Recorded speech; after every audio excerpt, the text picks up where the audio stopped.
Hi, നമസ്കാരം. എല്ലാവർക്കും മനോലയത്തിലേക്ക് സ്വാഗതം.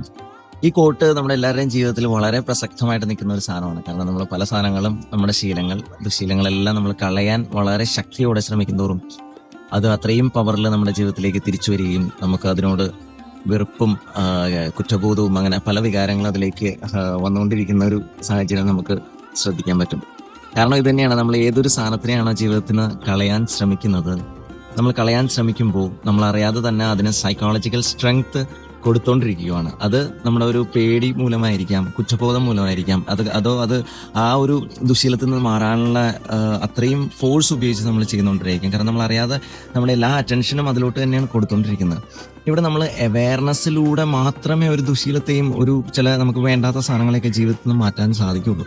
ഈ അവയർനെസ് കണ്ടിന്യൂസ് ആയിട്ട് കൊടുത്തോണ്ടിരിക്കുക. Observe whatever feeling is coming. ഇതിൽ നമുക്കൊരു ട്രിഗർ വരും, ഒരു ഏർജ് വരും, അതിൻ്റെ കൂടെ തന്നെ ഒരു റെസിസ്റ്റൻസ് വരും, നമ്മളുടെ പാസ്റ്റിലൂടെ വന്ന ഒരു ഗിൽട്ട് വരും. എന്നിട്ട് വീണ്ടും നമ്മൾ അതേ സാധനത്തിലേക്ക് വീണ്ടും പോവുകയും ചെയ്യും. നമുക്കിത് പല രീതിയിൽ കാണാം. നമുക്ക് ആൽക്കഹോളിൽ കാണാം, സ്മോക്കിങ്ങിൽ കാണാം, ഓവർ തിങ്കിങ്ങിൽ കാണാം, റിലേഷൻഷിപ്സിൽ കാണാം. ടോക്സിക് റിലേഷൻഷിപ്സിൽ നമുക്ക് പലവട്ടം മാറ്റണം എന്ന് വിചാരിക്കുന്നുണ്ടാവും നമ്മൾ. പക്ഷെ വീണ്ടും നമ്മൾ അറിയാതെ ഇതിലേക്ക് തന്നെ വഴുതി വീഴുന്ന ഒരു സാഹചര്യമാണ് ഉണ്ടാവുന്നത്. എന്തായാലും എല്ലാവർക്കും നല്ലൊരു ദിവസം ആശംസിച്ചുകൊണ്ട് നിർത്തുന്നു. നന്ദി, നമസ്കാരം.